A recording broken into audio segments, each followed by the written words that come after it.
আপনারা জানেন যে আমাদের FC women's Asia cup qualifying round আছে জুলাইয়ে। তো সেটাকে সামনে রেখে আমরা অনেক দিন থেকেই চেষ্টা করে যাচ্ছি ভালো দেশের সাথে FIFA friendly plus practice match খেলার জন্য। তো আমি আমার পার্সোনাল কানেকশন দিয়ে ট্রাইনেশন একটা আমরা রেডি করতে পেরেছি। সেটা হচ্ছে যে ইন্দোনেশিয়া, জর্ডান এবং বাংলাদেশ। তো এটা খেলাটা হবে জর্ডানে। এখানে আমরা 2টা ম্যাচ খেলবো। ফার্স্ট ম্যাচ হবে 31শে মে আর সেকেন্ড ম্যাচ হবে 3 জুন। টিম এখান থেকে যাবে 27শে মে, কারণ আমি পিটারের সাথে একটু আগে বসেছিলাম। অ্যাকচুয়ালি জর্ডান আমাদেরকে দিবে 29শে মে থেকে। তো পিটার বলছিল যে আমরা যদি 2 দিন আগে যাই তাহলে সেটা আমাদের জন্য ভালো হয়, আমরা ওখানে গিয়ে কিছু প্র্যাকটিস করতে পারি।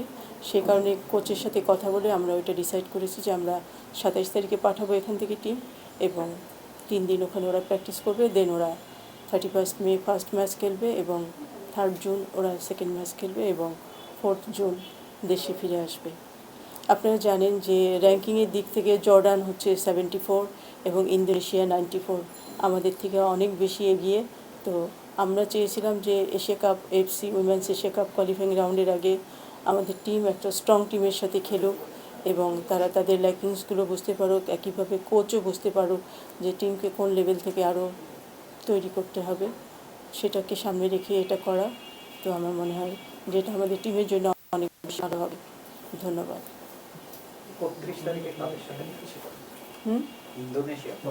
ইন্দোনেশিয়া, জর্ডান এখনো পিকচার হয়নি, ফিকচার এখনো হয়নি। ম্যাচ হ্যাঁ, ম্যাচটা দুইটা ম্যাচ। এখন যেটা ধরুন আপনার যদি টিম 27শে মে যায়, ধরুন আপনার আমাদের 10টা প্লেয়ার আপনার আছে ভুটানে, সেক্ষেত্রে তো ভুটানে ওদের খেলা আছে, এই ব্যাপারে কোচের মধ্যে আলোচনা করছেন, কোচ কি বলছে এই ব্যাপারে? কোচের সাথে এটা নিয়ে এখনও আলোচনা হয়নি। ওইটা অ্যাকচুয়ালি কোচের পার্ট, ওইটার ব্যাপারে আমি ইন্টারফেয়ার করব না। এটা টেকনিক্যাল পার্ট, এটা কোচ ডিসাইড করবে কোচ কী করবে, কোচ টিমটাকে কীভাবে সাজাবে সেটা কোচ ডিসাইড করবে। না টিম তো সাজাবে, ধরেন মনে করেন সেই কোচ যদি ধরেন 4টা প্লেয়ার চাইলো, এখন সেই প্লেয়ারগুলোকে আপনারা বাংলাদেশে আসবে নাকি সরাসরি জর্ডান যাবে, এটা আপনাদের ফেডারেশনের পার্ট, তাই না? সেটা ফেডারেশন, সেটা নিয়ে এখনও কথা হয়নি। কোচ যখন দিক থেকে যুক্তিযুক্ত ছিল, মেয়েরা তো আপনারা জানেন যে একটা অবস্থার মধ্যে দিয়ে যাচ্ছিল, তো ওদের একটা মেন্টাল রিক্রিয়েশনেরও দরকার ছিল, একটা চেঞ্জ দরকার ছিল। তো ওরা বারবারই একটা জিনিস বলছিল যে আমরা যদি ওখানে খেলি আমাদের একটু চেঞ্জ হবে, দেন আমরা আরও বেটার ফর্মে আসবো।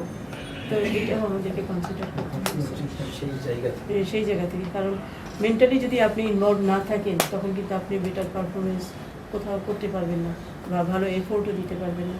ওই জায়গা থেকে যে ঠিক আছে ওদের একটু চেঞ্জ হোক আর একটা চেঞ্জ হয়ে আসুক। আমরা শুনছিলাম যে আসলে যারা 18 জন বাইরে ছিল, যখন থেকে ওরা প্র্যাকটিস করবে এরপর থেকে তারা চুক্তির আওতায় আসবে। প্র্যাকটিস তো মনে অলরেডি 8-10 দিন করে ফেলছে, সেই চুক্তিটা হয়েছে কিনা? চুক্তি হবে। আমি অলরেডি আমি আজকে এসে আমি নামগুলো অলরেডি জিএসকে পাঠিয়ে দিয়েছি এবং বলে দিয়েছি যে তাদের কন্ট্যাক্টগুলো করে ফেলবে। ভুটানে যারা আছে তাদের সাথে হবে না, ভুটানে যারা আছে তাদের সাথে হবে না, কারণ তারা যখন ফিরে আসবে তখন হবে। এখানে যারা বর্তমানে যারা আছে যে 8 জন, সে 8 জনের নাম আমি অলরেডি আজকে পাঠিয়ে দিয়েছি, তাদেরটা হয়ে যাবে। আর